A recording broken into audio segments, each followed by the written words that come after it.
pronouns. Hi, I'm Skunk Bouchard. I live in Ward 7. Amanda, she, her pronouns, Ward 7. Mary Mitchell, she, her, Ward 4. Hi, everyone. Sarah Kleinman. I use she, her pronouns, and also, I'm in Ward 7. Robert, I live up by the bike bridge and I'm in Ward 7. Bob Wright, and I live. Okay, can you hear it now? Yeah, so I'm Bob Wright, and I live in Clare Point, and I'm in Ward 7, believe it or not. Just about. Sylvia Knight here, Ward 7. Or Nancy Strong, Ward 4.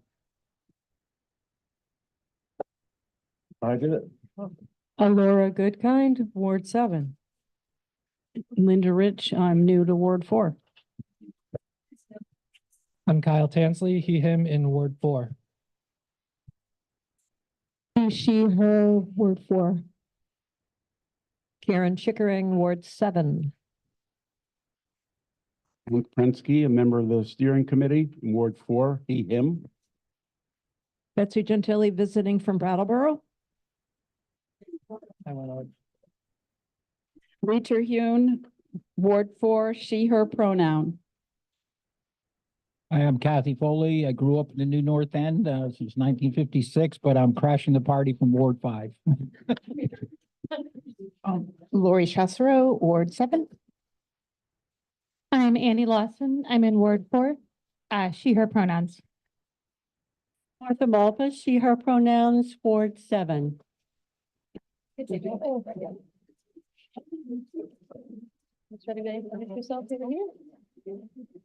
Sonia Darrow, she, her, Ward 7. She, her, Ward 7. Susan Ogden, Ward 4. Linda Eyre, Ward 4. Jim Palmer, Ward 4. Solomon Frank, Ward 7. Ryan Frink, Ward 7, he, him. Laura Carpenter, she, her, Ward 4, and also City Councilor. I do yoga with Ilse at the senior center. I live in Ward 4. Ward 7 Zeus. George Slider, I am he, him, and Ward 7. Zoe, I'm in Ward 7. Monica Ivancic, she, her pronouns, and I'm on the steering committee, and I'm also school commissioner for Ward 7. And I also wanted to let you know that our mayor-elect, Emma Mulvaney Stanek, had planned to be here with us this evening, but her day at the State House was really long today, so she will plan to join us in April. 4. Andrew Chronickfeld, Ward 7, he, him. Hi, my name is Lee Morgan. I live in Ward 7. My pronouns are they, them, and I am your Parks and Rec Commissioner. Hi, I'm Ellie. I live in Ward 4. Hi, I'm Olivia. I live in Ward 7. I use she, her pronouns, and I am a member of the steering committee. Hi there, my name's Gordon Dragoon. I'm in Ward 4. I use he, him pronouns, and I was your CDBG rep, and I'm on the Burlington Walk and Bike Council. Bravo, and I am Ward 7. I'm Maria Hairball. I'm Maria Bravo. I use she, her pronouns, and I'm in Ward 7. Amy Bielowski Branch, she, her, Ward 4, ward clerk. Cameron Bielowski Branch, she, they, and I'm in Ward 4. Hi, Kieran Turner, she, her pronouns, and I'm from Ward 4. Some folks over there want to introduce themselves? I am Calvin, Ward 7, he, him. Hi, I'm Abby Duke, she, her, and Ward 7. Hi, I'm Mark Barlow. I am Ward 4 and I'm the North District City Councilor. Bill McGrath, Ward 4. Diana Wood, I prefer she, her pronouns, and I'm in Ward 7. I'm Joanne Hunt, she, her pronouns, and I'm on the steering committee. Thanks, everyone. We're gonna keep going on this side. Almost got everyone. Ready to introduce yourselves? You want to introduce yourself? Oh, yeah. I'm Janae. I use she, her pronouns, and I'm from Ward 4. No. Four.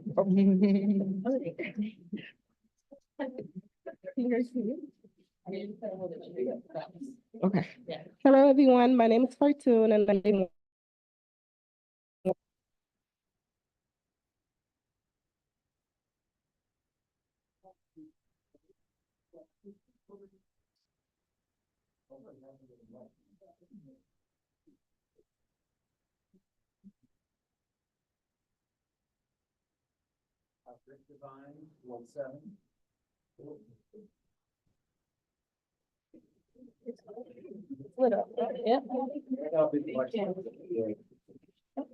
Hi, Lynn Eisenbray, Ward 7. Joan Conroy, Ward 7.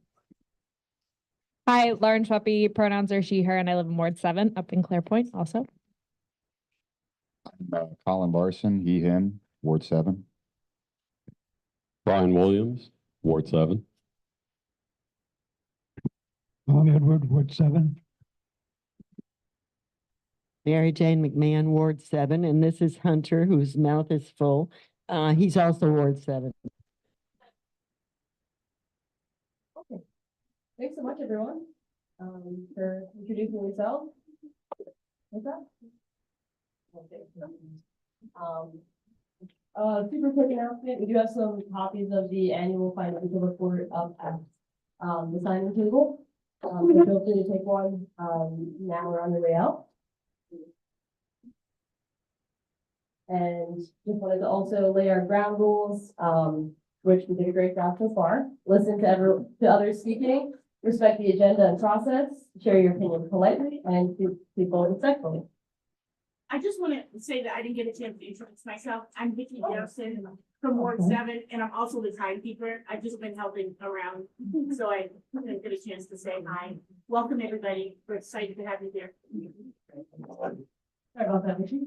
I know you're doing a lot already. The steering committee we're all moving around, so we very much appreciate all the time and energy that has been already put into getting everyone here today and continuing our NPA meetings for Ward 4 and 7.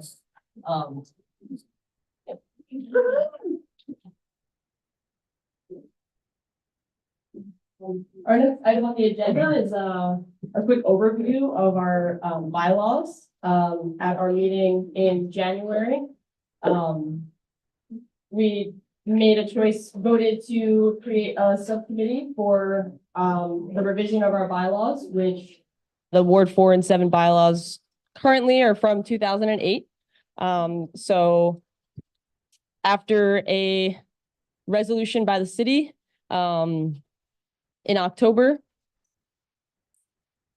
we were asked to, not quite, I was just introducing what this item is since there isn't really any info. There are some agendas on tables, and Olivia is handing out a few copies on the tables as well. We just didn't have those printed yet, but of the bylaws that have been being reviewed in the last couple of months. So I'll just give a second for everyone to get a copy and take a look. Proud about the bylaws. We worked really hard on them. We'll talk to you more about them later. They are fabulous. I think they reflect who we are individually. I'm going to get you the mic, even though I know you're loud. I am so excited to see that we're handing out these bylaws because we worked so hard on them. And we're also going to talk to you a little bit later about the process we went through to land where we are. So we're very proud of them and we hope you are too. audio version is now uploaded to CETO as well. And they've been approved by the attorney. Little changes, minor. We don't have to actually, but we will. And so, yeah, up and onward. Thank you. Thank you. Awesome. All right. Didn't know if we were gonna. So we're ready for the presentation, Vicky? All right, yeah, or Caitlin? Okay, let's do it.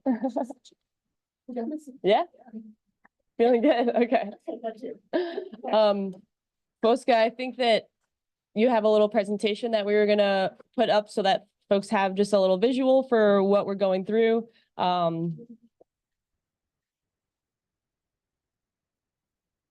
As I mentioned earlier, part of the request for revision was not only because our bylaws are from 2008, but also in accordance with the resolution passed or adopted in October of 2023 to maintain open and accessible neighborhood planning assemblies, or NPAs. So that's why we're here today. You don't have to feel like you need to read that, but Some of the lights so you can. Or no? I don't know. Yeah. Really to see that. Yeah. Yeah. This is just a copy of, yeah. The second slide was just a quick overview copy of that resolution. And to go a little into, again, what Vicky had mentioned, sort of the history of how we began this process a bit. You want to start? Yeah. Oh, my glasses are missing. You just need readers? So. I'm good. The resolution relating to and maintaining open and accessible neighborhood planning assemblies was the city's response to what happened here last fall when a steering committee member refused to use the pronouns of another steering committee member. What happened was there was a big conflict that went public, and then the city responded. Essentially, this resolution is the city's response that they will not tolerate discrimination of any kind in the NPAs, that these are meant to be inclusive, diverse and inclusive environments. And so this resolution, well, what ended up happening is that the steering committee, all the wards were told that they would have to put a non-discrimination clause into their bylaws. And this steering committee resigned. The whole steering committee resigned. I suspect because they didn't want to do that. But we have to. In order for us to be community, we have to, and we want to. We have to and we want to. And yeah, that's it.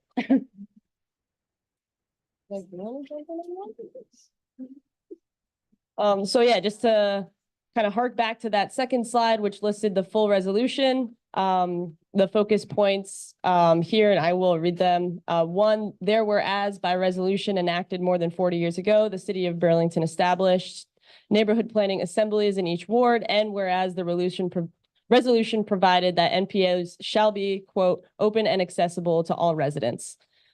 So this required some looking back at our 2008 bylaws to ensure that we are moving towards this open and accessible space. Same point of information. Sure. I want to point out all of our city councilors co-sponsored this resolution. So thanks, city council. Excellent. Thank you, Lee, for that input. And thank you, city councilors, for making this happen. So then, there you go. Yeah, I mean, I can read it from here, I think. Yeah, I guess maybe not. Well, I can, maybe I shouldn't, but there we go. So yeah, these four requirements by this resolution are one, non-discrimination. So a non-discrimination statement providing that each NPA will promote and work to sustain an open and accessible environment and shall not harass or discriminate against any individual because of gender, gender identity or expression, sex, sexual orientation, race, color, religion, national origin, ancestry, place of birth, pregnancy, age, disability, or any other character protected by law. Secondary, election and removal of officers. So this is something that, again, was not required in bylaws, but now is. A clear process by which NPA memberships may elect and remove their NPA officers and fill any open meeting law, statement committing the NPA to comply with all applicable public meeting requirements. So essentially, this is just that we warn this meeting. You can put it on your calendar. This was also true of the bylaw subcommittee group meetings. So when folks were interested in being part of this process, those meetings were warned. And finally, a conflict of interest clause to further support the fair review of matters without prejudice or bias, a conflict of interest policy requiring that NPA members disclose any conflict of interest prior to voting on or taking action with respect to any related agenda items. So those are the four, excuse me, clauses that we had to include in the new draft. Can you hear me still? Yes. Intermittent. Okay, I'll be loud. So, thanks. So the process that we went through was really extensive. At the January 24th meeting, right here in this room, 4 people signed up to kind of be on a subcommittee, It was just to make sure that people showed up. We were actually supposed to have these bylaws revised, I believe, by January 31st. We failed. But we've been building something greater, so it's worth the wait, in my opinion. So then we warned all of the meetings that we had. They were open to the public. They were highly publicized and also put on the CEDO webpage. I thought there was a question. So we got together 3 times or more, and we used the original bylaws of wards 4 and 7. We also, CEDO provided like a base outline of a new bylaw that we could look at and use what we had to use and also what would be helpful to our ward. And we also looked at all the other wards bylaws. And with the non-discrimination clause, it tells us what not to do, what to move away from. And we didn't really feel like that was adequate to represent who we are and where we want to go. So instead of centering what not to do, we centered what we want to do, which is to be a diverse and inclusive environment where people feel safe in a sense of belonging. And so we cultivated and prioritized that vision when we created these bylaws, and we collaborated extensively on each and every element included to ensure the sanctity of the original bylaws, but better, because it's done so, and it's like a hug of inclusivity. So a lot of blood, sweat, and tears went into these. A lot of love.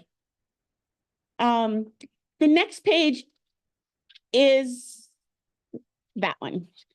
I can see what it looks like. So the overview of the new bylaws, it's actually much more involved than this. I'm going to give you the 101 version. The bylaws went from 2 pages to 5.5. And that partly is font size and formatting, but also because we deserved more than what the original bylaws gave us. And if we truly want to be a diverse and inclusive and caring and compassionate community, then we have to have guidelines for what we're moving towards. So it starts out with a brief introduction about what the NPAs are. And what you'll notice is by the revision of our bylaws, we actually changed the city's website, because their website page used to say NPAs seek to be, no, they used to say NPAs are grassroots neighborhood organizations. But we have to go to the root of the problem, right? we have to all be in sync.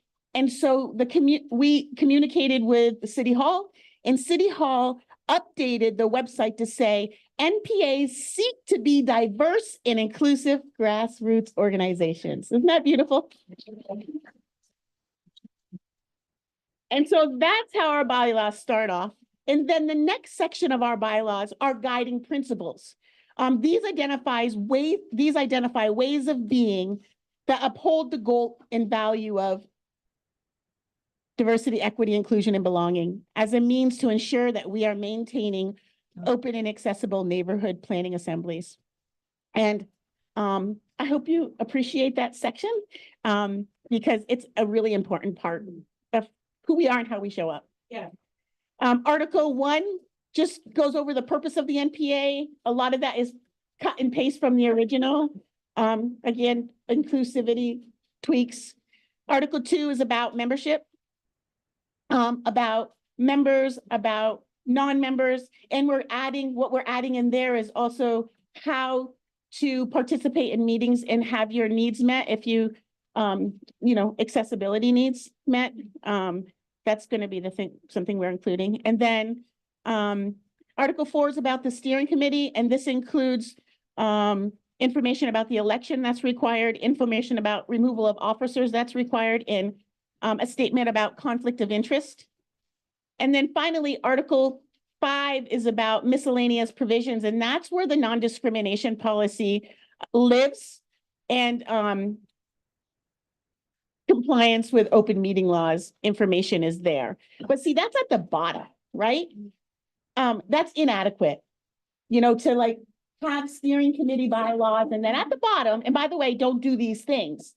And so we wanted to make sure that we uplifted the purpose of the resolution from beginning to end. And I believe we did that. And I hope that you come next meeting. We're going to publish this. Come next month, make sure you're here. If you care about diversity, you care about equity, you care about inclusivity, you care about all your neighbors, make sure you're here next month so you can vote these bylaws in.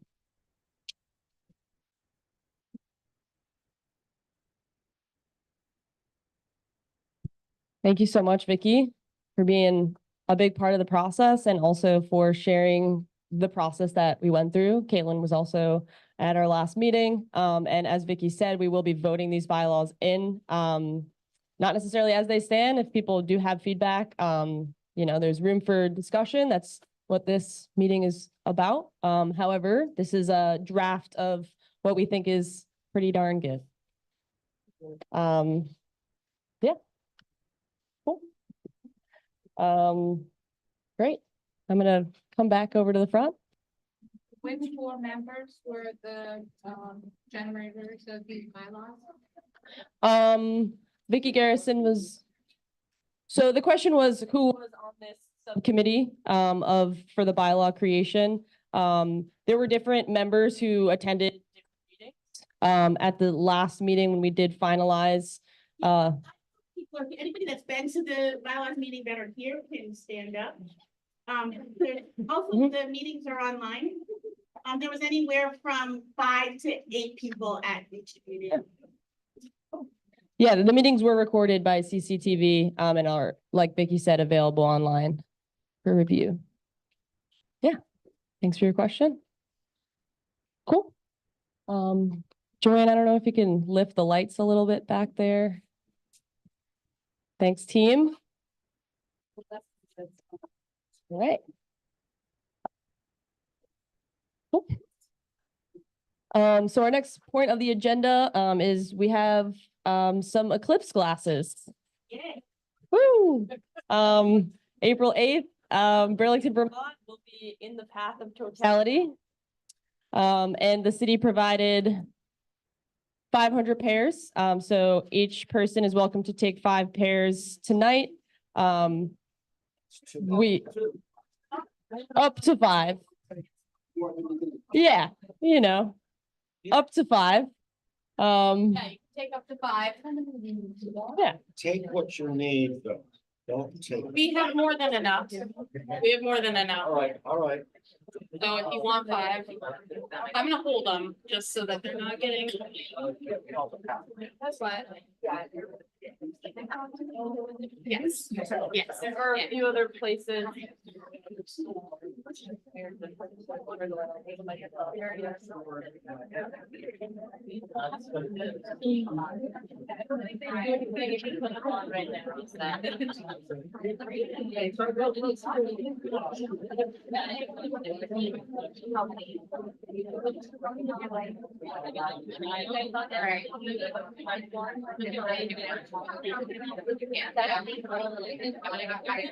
All right.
Yes. From there to the waterfront, having like a huge event. Yeah.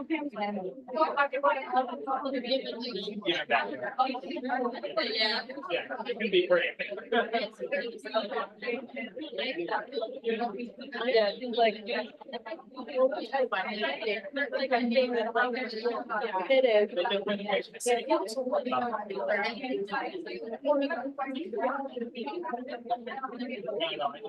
don't listen. Yeah. I feel like everyone's gonna walk on a beam. I won't want to. Save everyone. I won't. Oh, actually, I need glasses too. I'm like,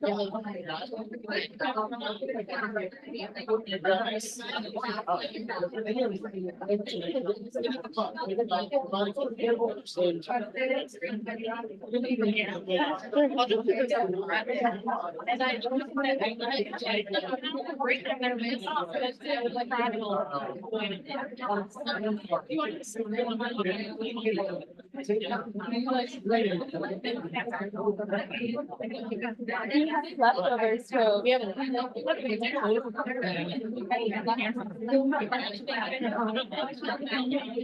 Yeah, don't worry about that. I gave some to Sarah. Oh, yeah. Sarah. You won't see it. We don't have a lot of those. I won't tell anyone. It's for steering. I'm gonna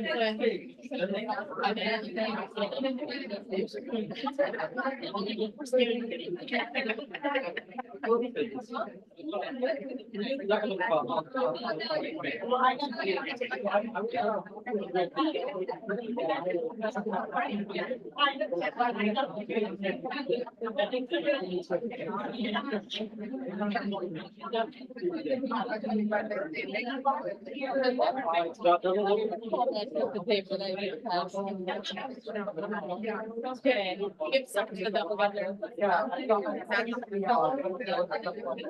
Okay, I think everyone who needs a pair, got a pair. I'm gonna wrangle us back over here. Thank you. It's a very exciting event that's coming to our city.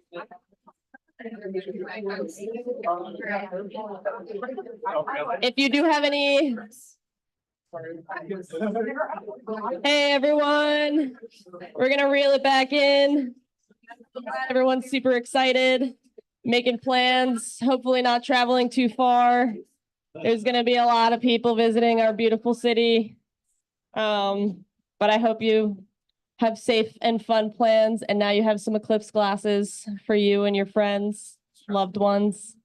There's also more information on the city website as well as obscuravt.com, I believe. Oh, there's some flyers up there that have the information that I don't have in front of me. Thank you, Caitlin. That's why we're a team. Love it. Excellent. All right. To move our meeting along, we're going to go to our next item on the agenda, which is to vote in our steering committee members. Traditionally, each March is when steering committee members would be voted in. As most of us know, we've been on a little bit of a funny timeline with our steering committee. Our current committee began at the end of in our November meeting. And over the last few months, we've had some folks who were interested in joining, some other folks who left the committee. And so it's March again. So we are putting the current steering committee members on a slate to also vote us in. But meanwhile, we have a few neighbors who are interested in joining our steering committee. Hunter McMahon. Okay. I'll pass you down over here, Hunter. I know you were introduced. I am so excited to have Hunter as a part of the steering committee. And Hunter is 14 years old and an 8th grade student at Lyman C. Hunt. He enjoys writing and is starting to formulate ideas for books. He enjoys the natural world and animals and likes to improve the world for them. He also notices problems in the world that he's concerned about and would like to be a part of solving. And he hopes to work on some of those with the NPA.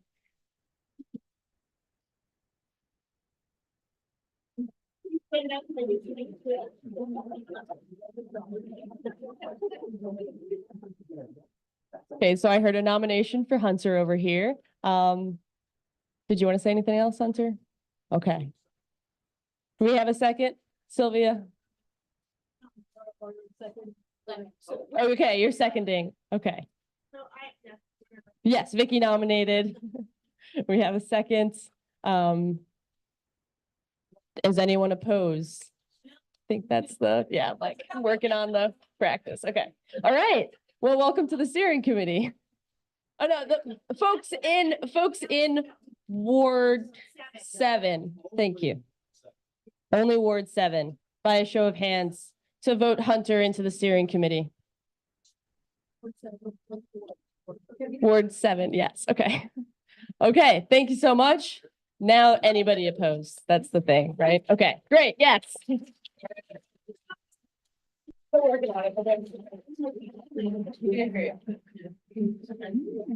We also have a nomination already on the floor for Annie Lawson in Ward 4. Do you want to say some? You're welcome to speak for yourself if you would like to. Yeah. Okay, thanks. Can I go over here? Yeah. Okay. Okay. I'm worried if I am over there, I'll have my back to people. I'm Annie Lawson. I use she, her pronouns. I live in Ward 4. I am a social worker here in the community. I was at one of these meetings over Zoom sometime in the last few years and heard somebody mention how they were really new to town, and it didn't feel welcoming to hear everybody rattle off the number of years and decades that they've lived here. And I noticed that, so I'm not going to tell you how long I've lived here because I do think that can be kind of off-putting if you're newer to town. I'm interested in being on this committee because I've been involved in my community in a grassroots way for a while. But I've never been involved in a more organized body of government, and I think this is a good opportunity to contribute to my community, but also learn a lot. I don't really know how the NPAs work, and so this is a good opportunity to just find out more things about my city and my community that I don't yet know. And just, I really, really like living in Burlington. I like living in the New North End, and this feels like a good way to meet more neighbors, hopefully make just an impact in the community that helps keep us all healthier and cohesive and in community with each other. Thanks.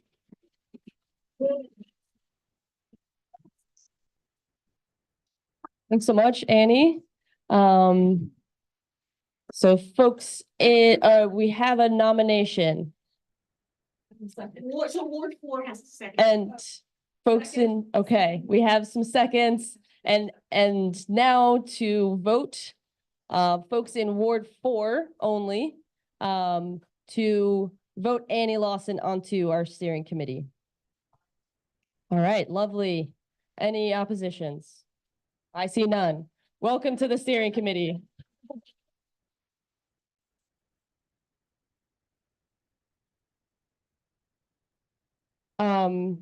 I also have one more nomination for Andrew Chronic-Feld. I don't know, Andrew, if you wanted to say a few words about joining the steering committee. I'm coming over to you with the mic. Thank you. Hi, everyone. Andrew Chronic-Feld, he, him. I'm married to my he right here. I think from the new bylaws, an important part is accessibility, and I'm a kind of an expert in that. So I can make sure everything is good to go for, different populations. Also, I have a bunch of good ideas for events, and one thing is some block parties to our area and maybe some battles of the bands. So thanks.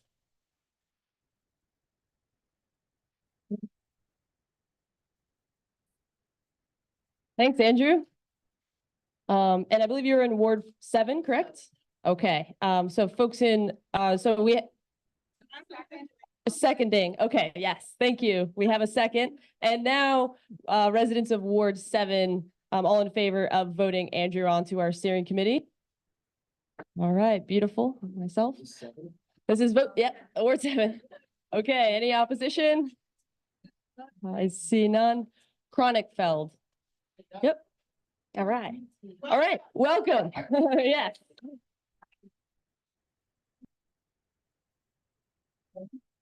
Okay. And now I think we can do one collective vote for the current steering committee. Yes, if the current steering committee members can stand, Joanne Hunt, Hank Prensky, Caitlin Attenborough, Casey Carpenter, Sarah Diaz, myself, Monica Ivankic. Did I say that right? Ivanchich. Okay, I'm working on it. Vicky Garrison and Olivia Taylor. Okay, beautiful. I think we're all here. Beautiful. So formerly interim current steering committee slates.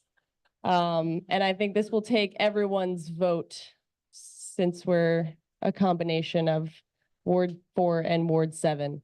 So all in favor of these members to remain on the steering committee? No, I don't think I can vote. Okay, any oppositions?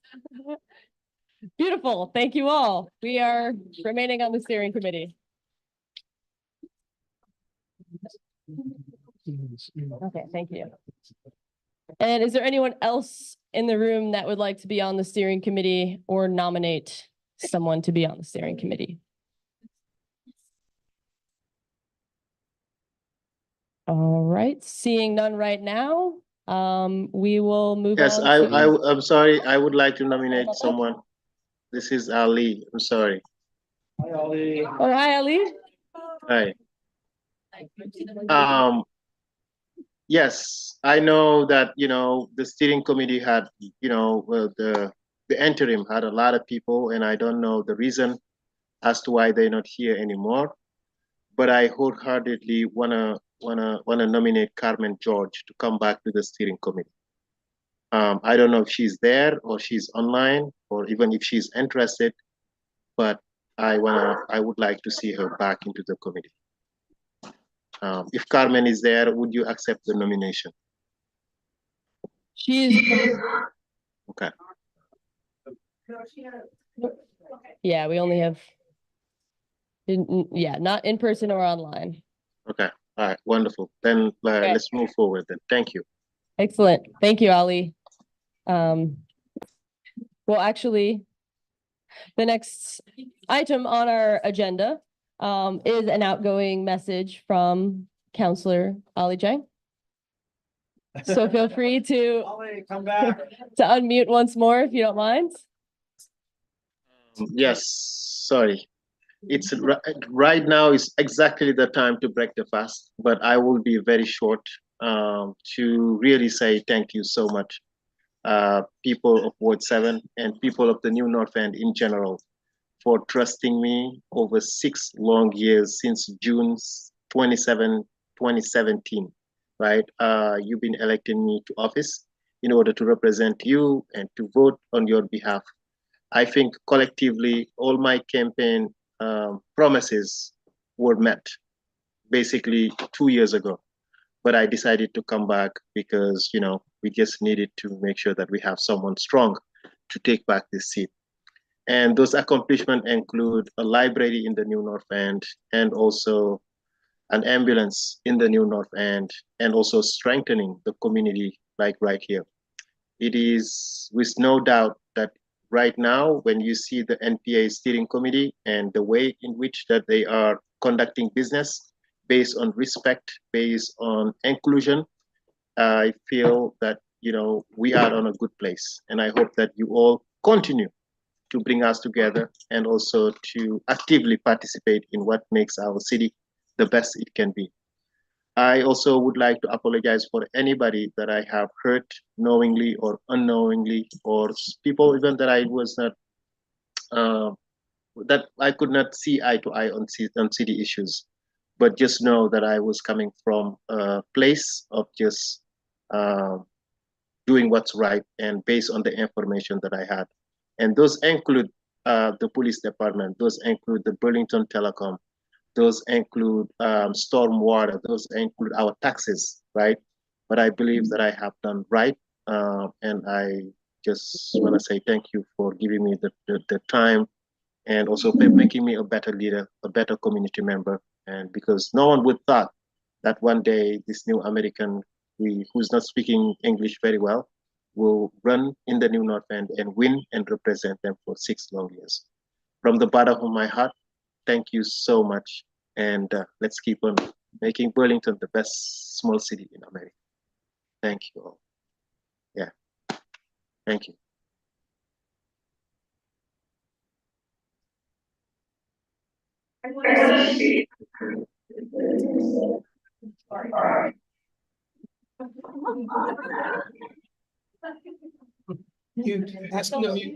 He's off. Okay. Thank you. Just want to say something. Ali, I know I'm speaking for many people in this room, saying thank you so much. You have done so much for us and for the whole city. And I haven't agreed with you all the time. You know that. I helped you on your campaigns, but I respect you, everything you've done. And I know we all really appreciate so much your service. So thank you. And you need a break, but then we want you to come serve on the steering committee.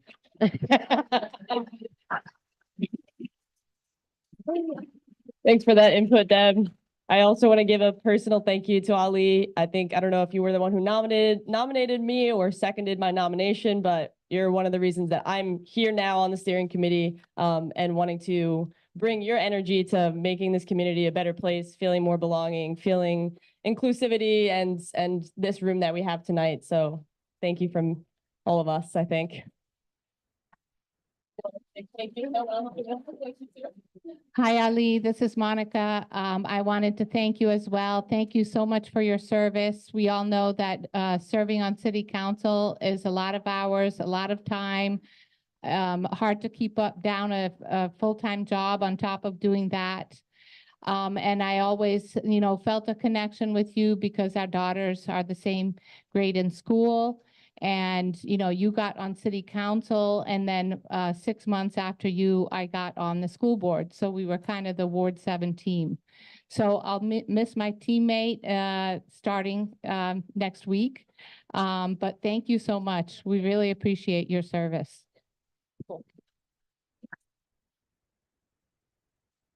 I know we could pass the mic around all night to thank Ali, but unfortunately, he graced us with your presence right now and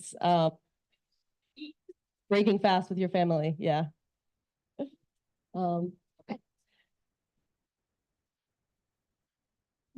And to move along on our agenda, unfortunately, our House representatives are in Montpelier, hard at work.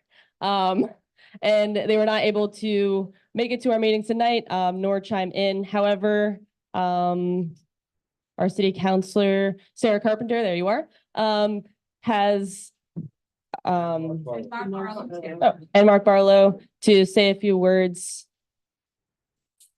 as our representatives for this evening.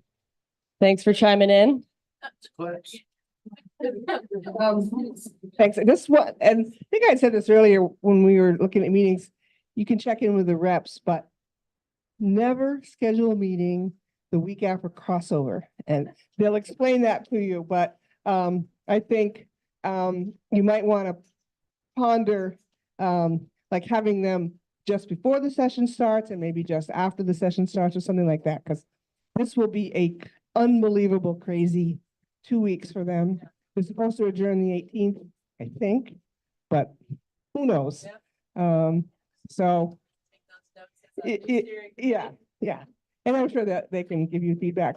We, on the other hand, are just starting. We all get, or I get, I don't know what the right term is, sworn in, I guess, on Monday. So thank you all who supported me this election. I'm pleased and happy to continue as your representative from Ward 4. We will have the beginning of our new year, as I said, on Monday. Our new mayor, Emma Mulvaney-Spanik, will get sworn in.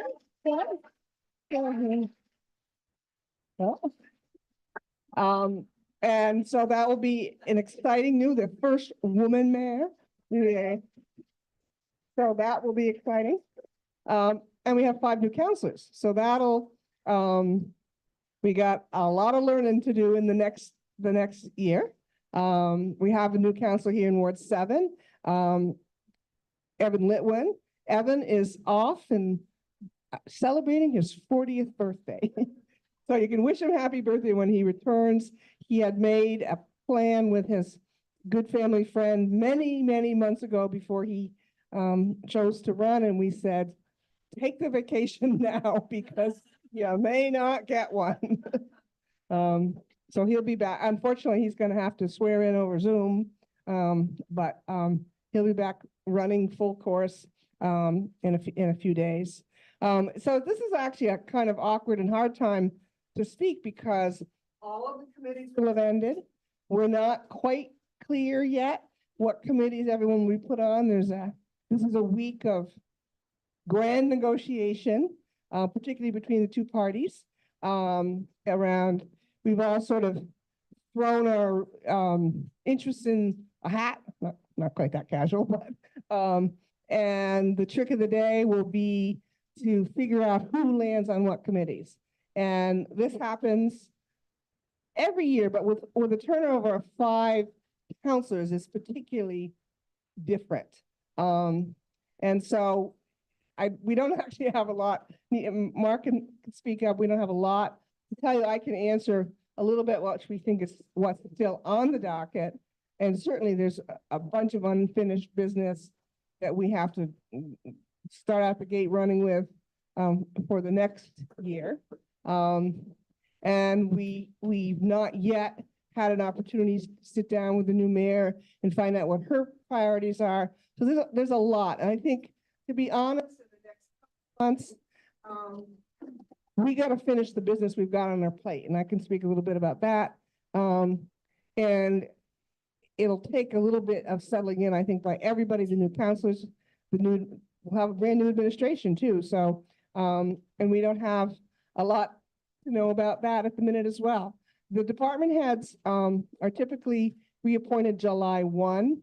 So that's not an April 1 day, it's a July 1 day. And those are typically May oral appointments.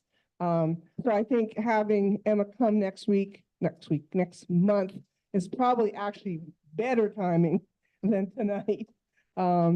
Because I'm sure she is quite frantic with finishing up her legislative business and then figuring out her city business. So I would assume in a month or so she can be a little more settled in. So I'll let Mark talk for a couple of minutes, and then if you want to ask us particular questions about anything that you know is on the docket, or you have any curiosity or want any updates, why don't you please do that? Yeah, I think you covered a lot of it. Sarah. I'm looking forward to the 5 new councilors who will be joining us, and of course, the new mayor-elect who will be joining us as well at City Hall, and really look forward to a spirit of collaboration, trying to solve the city's problems. A lot of the partisanship has to leave once the elections are over, and I'm hoping that everybody, I know that everybody on the council, and I hope everybody in the community also come together and help us solve the big problems before us in this city. One of the things Sarah didn't mention that's coming up is we're going to have, we're going to have to pass a new budget by June, and it's going to be a particularly hard year this year.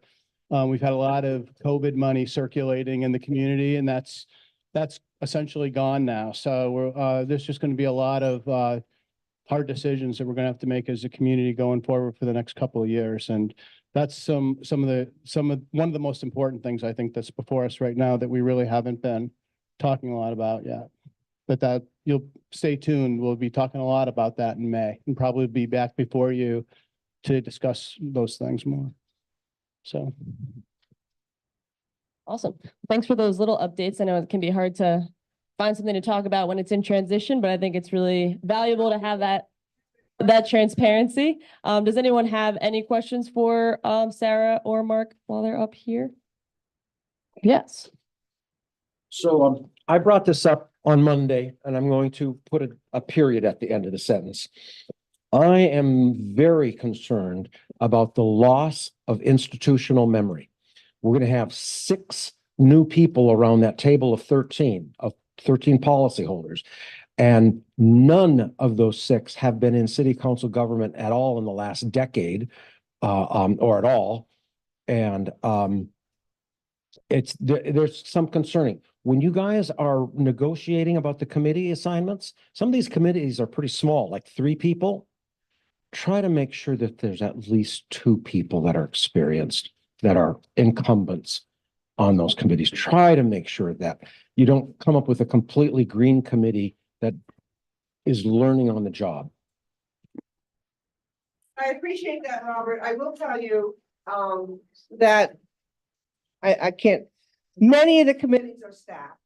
And so, we will have some institutional memory in the sense of the staff. But the policymakers. Right. And we talk a lot to each other. You might not know it from Monday nights where we all sit there, but in between times, there's a lot of conversation. Certainly there was in my last years. And I've already, we've all met with the new councilors individually. I think we're coming out of the gate good. So I expect, and I think the new folks that I've met with anyway are very eager to learn and, ask questions. So I think it's generally a good environment to ask questions. So we'll have, and I don't know that this is the first time that's not happened. I can't tell you whether it has or happened, but there's always a lot of turnover, not so much 6, but 3 or 4 every year. Yeah, and just I think there is an intention to make sure that we have some continuity on committees wherever we can and have that institutional knowledge. It'll depend. Committee assignment is the responsibility of the city council president. So the city council president gets to decide. We won't know until Monday. But the city council president is elected by the body as a whole. So We need 7. you need to have a majority vote, yes. All right, thanks for that. Get another question.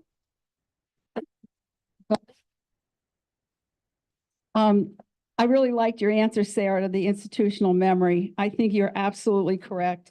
And I don't think there are people that are on city council that haven't been to a few council meetings or watched them. We've been able to watch them from home. And I think that the people who were elected have been watching for quite a while.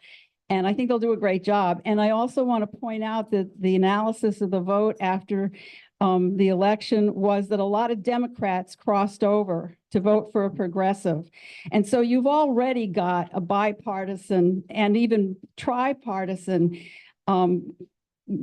people working together. And so I think you've got the best chance this year that you've ever had to have a multi-partisan working group. The other thing I want to speak to in the spirit of our new inclusivity is that we can't talk about not having meetings in Passover. We're in Ramadan. We just finished having a big Nepali celebration in Winooski. At any time of year, some cultural group is celebrating. And so it really means a lot to me that we meet on the 4th Wednesday of every month, because then the residents can plan, and these meetings are supposed to be resident-centered. And if we know that the meeting is always on the 4th Wednesday of the month, that helps us to plan people that need childcare, people that don't want to go to other meetings because they want to be here for the NPA. So I want to speak in favor of keeping that 4th Wednesday. Thank you, Lee. Yeah, I was like, did you need to respond? Okay, I think it was more of a comment. Yes. I would happen to agree with you, keeping it regular is quite easier. I also like regularly scheduled meetings. We all love to plan. Did we have another question over here? Oh, okay. So I know on Monday you passed a resolution or something called the Neighborhood Code. And if one of you or both of you can talk a little bit more about it. I read something about, I don't know if it's just certain zones in the city where you can have 3 to 10 extra living units in your backyard. Well, I know it was passed to solve this housing issue. So yeah, just asking to speak to the neighborhood code. There's a lot in it. So the neighborhood code was an amendment, a zoning amendment. It's not really a resolution. It's very complex. And it was really a process that was started probably 18 months ago as we looked at all variety of ways housing in the city. It's been infill housing is another term for it. It's another term for it. Concept about how do you get more land use utility and housing in existing lower density zones. So you've all followed, you know, for instance, the permitting of Cambrian Rise. We just re-permitted what we call the South End Innovation District, which is really where the Champlain College parking lot is and Hulu and that all area. So that's has its own process. You certainly have followed City Place. Now we're going to try to tackle more. But kind of on a parallel track has been a conversation around both locally and at the state level is, you know, Burlington is a city. Where are there spots, small spots that we could infill with housing? And that's the code, the so-called neighborhood code that the city planning office has been working on for probably 18 months. It got kind of a jump start when the state legislature last year passed something, and I don't know, I always call it S100. It's the Home Act. It's got many names that essentially says cities, particularly cities with municipal water and sewer, no longer zone single family housing. By right, you can have duplexes, and in communities with water and sewer, you cannot zone out multifamily units.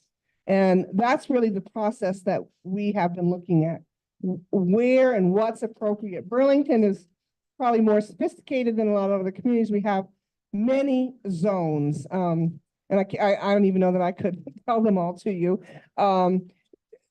We have low density zoning, medium density zoning, and high density zoning. And those are for smaller lots. Then you have planned unit subdivisions, which are like bigger, like a Cambrian or a South End Innovation District. And then there's probably 5 other zones in between. We were really focused mostly, the neighborhood code focuses mostly on the residential zones, although they lop into commercial, the sort of so-called low density, medium, and high residential, which is different than commercial. So, and there was a lot, we hired a consultant who helped us model what would work with existing zones. There are some folks in this room who are actually probably more expert. I think the folks from Vermonters for People-Oriented Places, they've got some, to be blunt, zoning nerds really involved. And Colin and Gordon and others can probably even give you more detail than I can about how we got to where we are. And we had to start with things like lot coverage, setbacks, front yard setbacks, backyard setbacks, height.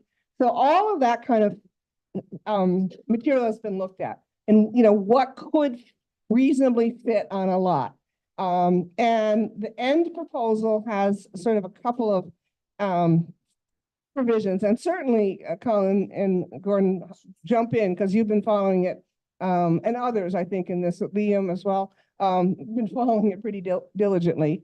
What we voted on Monday night was effectively a code that came out of a joint process with the Planning Commission and the Ordinance Committee. Usually the process with zoning is the Planning Commission spends a lot of time, and they have spent a lot of time on it, and it comes to the Ordinance Committee, which puts it into ordinance. We met in a parallel process about 10 times throughout the fall. In addition to that, the planning office had a number of community groups. We had 2 at the Bagel, 1 here, and if you recall, earlier in the fall, they came to the NPA, and they've done that all over the city. So the end result is the proposed neighborhood code. And what it does, and the new North End is predominantly lower density.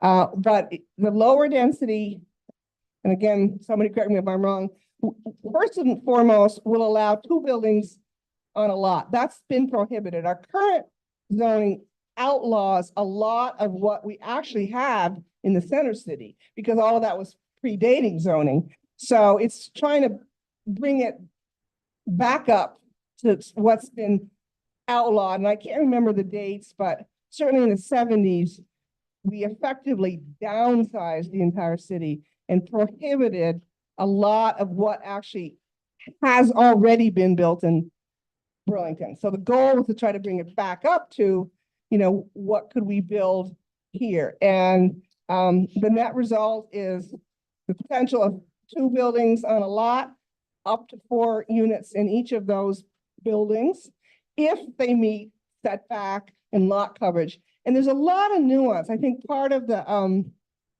concern is there's been this mythology that all of a sudden, every single lot in the new North End is going to have 8 units on it.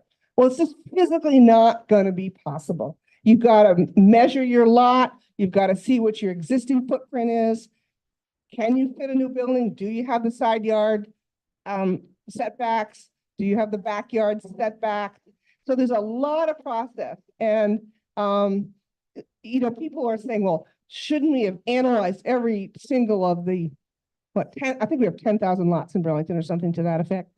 It won't work that way. And so we, the city, have put a lot of energy and effort. What passed on Monday is the code. There was some modifications from the original provisions, and like everything else, some compromises. I will say the folks that live up near UVM have been the most concerned, and they're concerned about the impact of new housing in their neighborhoods becoming more student housing. And that is a tough issue to control because zoning doesn't say who can occupy the building.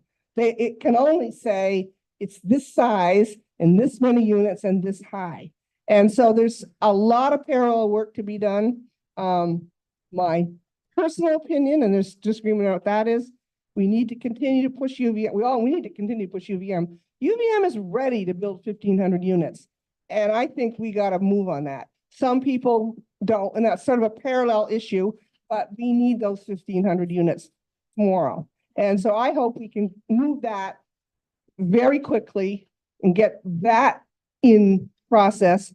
And I respect where the Ward 1 neighbors feel. One of the negotiations was, there was a proposal to upzone an area that has a lot of smaller residential homes on it, from low density to medium. That got put back and it will remain low for the time being.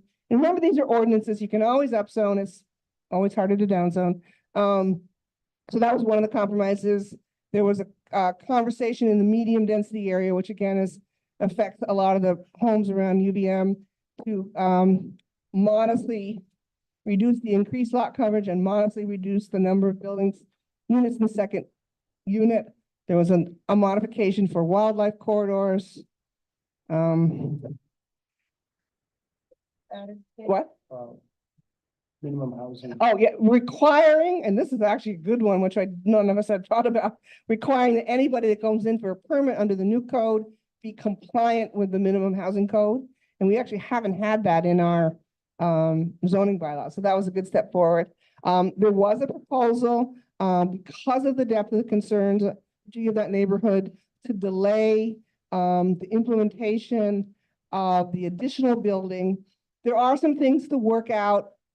We knew already, like, can that building be higher than the primary building? So that second building piece will be delayed until October. So there's a lot of work for the ordinance committee. It is. Yeah. Now, reading all 20 pages of that code isn't, I'm going to tell you, isn't. No, but there's some good imagery. Yeah, they actually have a very, and you know, the planning staff, in my opinion, in Burlington, Vermont, is really excellent. We're about to lose our planning director for no other reason than she got a really great, better job. I mean, it wasn't political. It wasn't, I don't think it's Burlington. It's just, she's a very talented person. And so she's moving on to Madison, Wisconsin, which I'm sure professionally was as a director. So professionally for her, it'll be a great loss, but they've got good support staff. But you're right, the website, I think you just Google in neighborhood code, and there's a lot of historical information. There's the code itself. It's some of the modeling we did with the consultant. Yeah. I was just gonna say, I'm a visual learner, so the imagery was really helpful to understanding some of that code. Mark, did you have anything to add? Sarah's our Okay. resident housing expert and sat on the ordinance committee, so I think she covered it completely as a good as well. Thank you. And, you know, one thing, yeah, there will be changes. And I don't think, I said it when I was campaigning, we should not be afraid of the built environment. And I think people's concerns that all of a sudden, every single lot's gonna be multifamily it's just not realistic because they physically can't do it. And so, you know, building permitting is still lot by lot. People express concerns about stormwater runoff. Most of these will have to go through the Development Review Board. That will be looked at. Thank you for that. Well, I'm officially still a city councilor. Do you remember? Yeah. I mean, I think they covered it very well, and just wanted to add that, you know, to send my appreciation to Colin Larson. He's right there. To also Ryan Flink, he's also right there. And also a couple of the new North Enders who deeply were invested into this issue since 18 months ago. And I think, you know, they have done a great job. And maybe the steering committee would consider having them as a panel to really, because they know it deep down, and they've been following it from the get-go. And wanted to just say, Ryan and Colin and Dragon, I believe he's in Ward 4. Thank you guys so much, because you pushed it very hard and you made it happen. Thank you.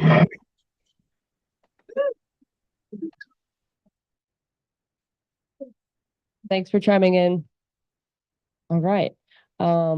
Any more questions for Sarah and Mark while they're up here? All right. Thank you both so much.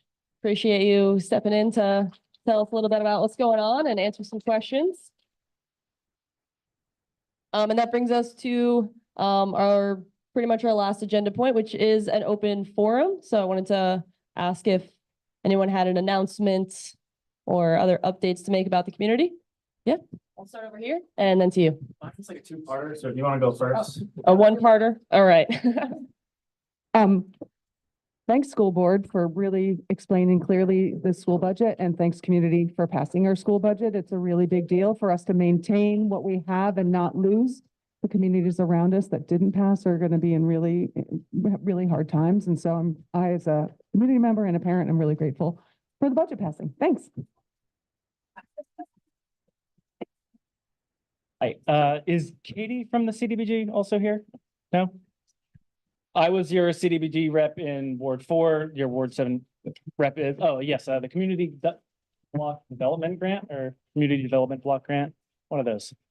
I just wanted to basically tell you guys where we decided to put the money real quick, and then I have one separate announcement on the Burlington Walk and Bike Council. We ended up giving $1,500 to the Volunteer Income Tax Assistance, which is a long-running program in the community that has done a lot of good. If you need any help with filing income taxes, apparently they can help, and they've done it for quite a while. We have given $20,000 to Lund's Residential and Community Treatment Services, which is a family support program. We've given $25,000 to Steps to End Domestic Violence, which provides emergency housing for support services for people fleeing domestic abuse. $20,000 for Vermonters for criminal justice reform, which basically is like a no limit isn't the right word. You can walk in and basically get a lot of like consulting advice for any sort of problems that you're having with rehabilitating. And $25,000 for Pathways Vermont, which just provides permanent housing for community-based services like for homelessness and such. A lot of these were similar to the ones that were given last year, but HUD's definition of what qualifies hasn't changed, so it kind of just made a lot of sense. I'd be happy to answer to what we did not choose to fund and why we choose to fund it. That's a longer conversation, but just feel free to chat with me if you'd like. Pause. Quick question, how many other organizations apply for funds? That's a good question. List them. Can you repeat the question? That's a good question. There was about like 11, so we chose to fund like probably a little less than half of them altogether. One was supposed to be in like a different definition. I'm just talking about public service in this context. There was also the development. There's some idiosyncrasies to it that made it difficult, but we were only able to fund about half of them. And even then, only half of the funding they were asking for. HUD limits how much you can put in public service. So it's really, most of the HUD money is either housing or economic development. Yes. There's a smaller percent for public service, which is what they were planning on. And it's been a source of frustration. Yes. But that is the way it is. Yeah, there's a separate program for development.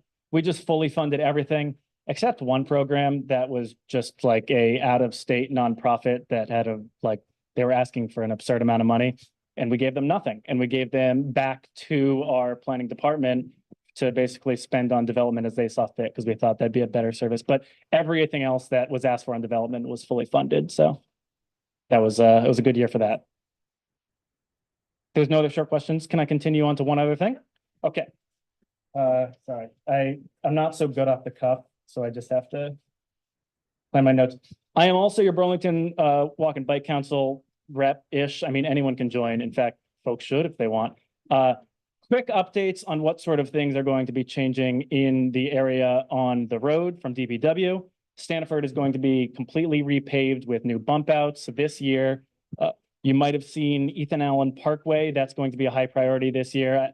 They said next week in the last meeting, but I don't know if anyone can, is there been anything? No, so this year, hopefully. Plattsburgh and Shore Avenue are going to get an annual paving. Rock Point Bridge is going to be rebuilt. Woodbury Road is going to be patched. North Ave is going to be getting sidewalk improvements between Industrial and Lakeview Cemetery. and between Cayuga and Fairmont on the east side for both of those. And there's just general crack sealing in North Ave. And Star Farm Road, West Road, and Tracy Drive are identified as high priority in the next year or two as well. Yes, The bike bridge. Do you know what's happening to that? I do not. They had not mentioned it. It's going to come down in about a decade. Oh, sorry. He had asked about the bike bridge. I imagine, is it between Colchester? Serious erosion from all of these rain events that Mays Landing, which is Winooski, is almost gone. It's disappearing rapidly, and every level of government needs to be paying attention to it. I am merely a representative of DPW on this front, but the Burlington Walk and Bike Council, Burlington Walk and Bike Council will meet again on April 5th. And it's just open attendance if folks want to hear about what DPW is going to be working on. They're going to be talking about great streets and Bike some bridge is in serious trouble. we do. Yes. I mean, I can try to bring that up, but if you wanted to bring it up, the more voices always does help to that effect. Yeah. I'll ask you a question and I'll. We had a couple other questions for open forum. Oh, yeah, sorry. I didn't mean to Yeah. dominate. Yeah, follow up late after. Yeah. Okay, sorry. I was gonna say, thank you for letting people know that they can continue Yes. asking you questions. We had a question over here and also one on this side, so will you go ahead? Or announce. I wanted to speak to the agenda and the fact that open forum is in the last 10 minutes of the meeting. NPA meetings are resident-centered. And I often talk to people that have a problem in their neighborhood, and I say, take it to your NPA. Talk about it there. Your city councilors will be there. There might be people there from city departments. That's the place to go and talk about it. But then I see on the agenda that open forum is in the last 10 minutes. And so I want to urge you to put the open forum first. Okay. I wanted to make sure everybody knows that these little comic books that are on the table to pick up, these were done by Jess Hyman, and I think is she Ward 3, Charlie? Ward 2. And she put these together, and she's about ready to do another printing, which will be translated in several languages. So take one with you, leave it in your community center, leave it in the library, leave it at the gas station. So many people don't know what the NPA is, and this is a really simplified version. The last thing I want to talk about is this city report. It's not the annual audit. The annual audit's in the last 4 pages. But what this is a report from the mayor, a report from each of your city councilors, a report from all the department heads about what they've done in the past year and what their challenges are. There's also a listing of every city employee and what they're paid. There's a list of every pensioner and what they've collected in pensions. This is a really valuable resource to have at home. Remember when we used to have a telephone book and you kept it in the drawer by the phone? That's what this is. Keep this at home. And then when you're like, you got a pothole, you go to that department in here, it tells you who to call and what phone number to call. I just want to support you. I'm curious how many people would like open forum at the first 10 minutes. Raise your hand if you're interested. And encourage your neighbors to come when they have an issue, because this really, and it might take more than 10 minutes, because this is really a place for the grassroots to come.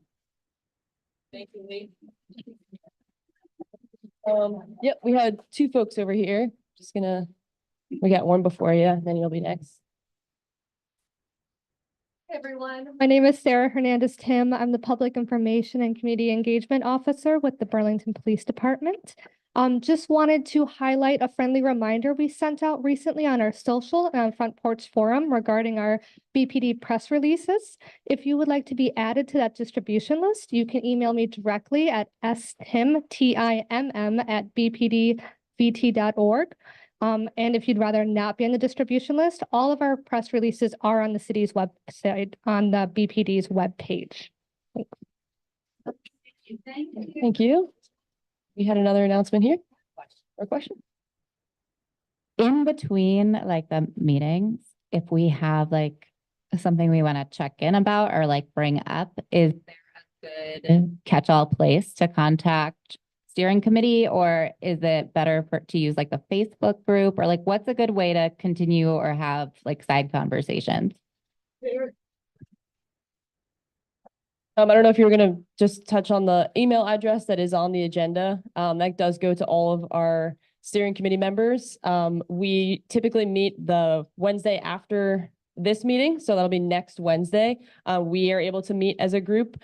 We do try to stay in touch in between, but we're all volunteers in this position, so all live in our different lives. But that's a good place to get concerns to the entire group, where we all have access to it at once. So I hope that answered your question. And is that a direct, the Facebook page is also, it's a place. I'll say that. Is this a direct response? Just. It is, so it's on the second page. If when you email this. That's why. Oh, sorry. yeah. I know you hate it. I don't. I love it. I'm like, beautiful. So when you Google the Wards 4 and 7 SC at googlegroups.com, it goes to all of us individually. And you know, I don't think it's fair to have the expectation that you're going to be responded to on the Facebook group. I mean, we are all volunteers, and that's what I wanted to piggyback on you to say. We live really busy lives too. And our primary responsibility is putting the meeting agenda together. And hopefully working together in a supportive way so that we can create and cultivate an environment that is healthy for our community. We don't have all the answers, and so please be kind. And we're all new. We don't know what we're doing. That's what I was gonna say. We get a lot of suggestions, which we really appreciate, but like, we're all brand new and we keep getting new members, which is awesome, but then they're even newer. So also be patient. Go ahead, Andrew. I was just gonna say, quick suggestion, one thing that might help the Facebook. One thing that might help the Facebook group work better is if we add additional administrators, because right now messages will all get notifications, and then it will be easier for multiple people to respond to. Thanks for your input, Andrew, and welcome to the steering committee. I'm really excited for your input. Oh, no, we're gonna, I just want to move on to make sure that if there's any open forum questions, because I think that was just I hope that answered the initial question that we had to get in touch with all of us. All of us are on that. We had two more? Okay, two over here. Go to Ellie. So this is less a question and more just like, actually, I might have a question, but this is more, I have two parts. One's just a statement and the second one's a question. First part is, I just want to thank you all for basically everything you've been doing. As everyone in the community, especially the steering committee, in regards to the new bylaws, in regards to basically everything that's been done and is being done in regards to acceptance of everyone, of all marginalized identities, and like as well the new residents here. I'm feeling very accepted in this community, and I have to thank you all for all the acceptance.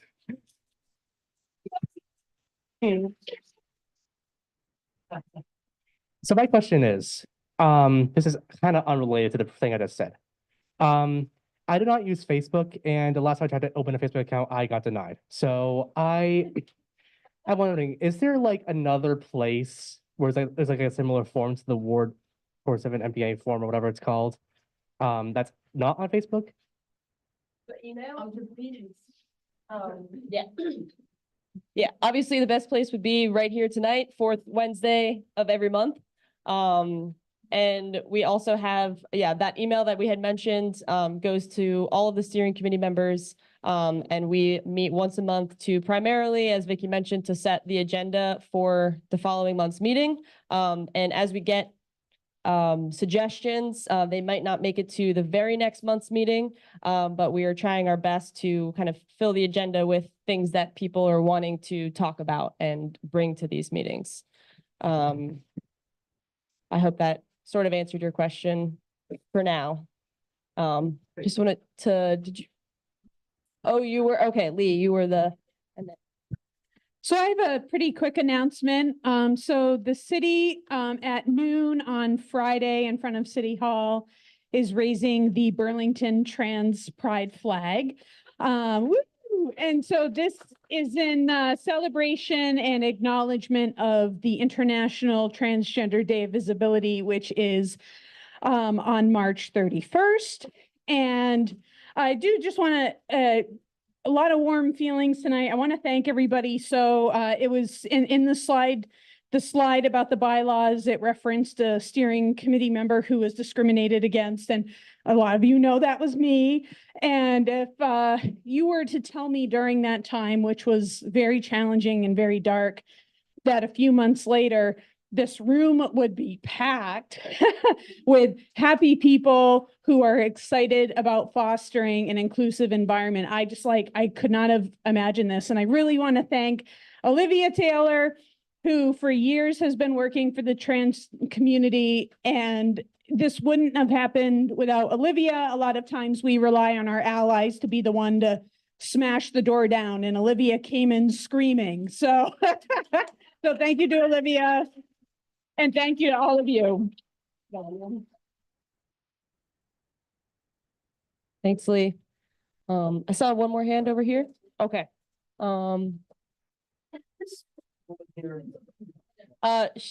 Sylvia declined. When Gordon was talking, and I was just talking to Adam Buchar, Chair of the Parks Commission, just this week, the Parks Department went out with an RFP. Sorry, is this an announcement? Do you want the mic real quick? Okay, yeah. An RFP for the bike park at Letty. And so I just turned to Abby and said, I think this NPA might want to get an update, because it's not going to happen right away. There's a little thing called money to make it happen. But I think the RFP is to design it. And so in terms of putting in input for design, and I'm looking at Gordon and Abby, I would think now would be the time.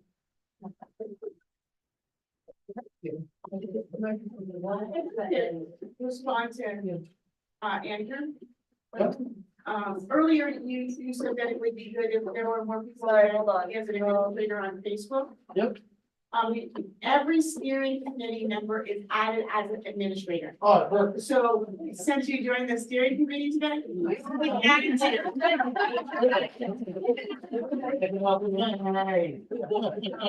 There you go. Gordon said he has an answer to the bike park thing. If we have time. I think it's like the mic. I can try, yeah, that's fair. I can try. How about I try to send a message and we can try to get on the agenda if you'd like. Yes, please do that. Okay. Thank you.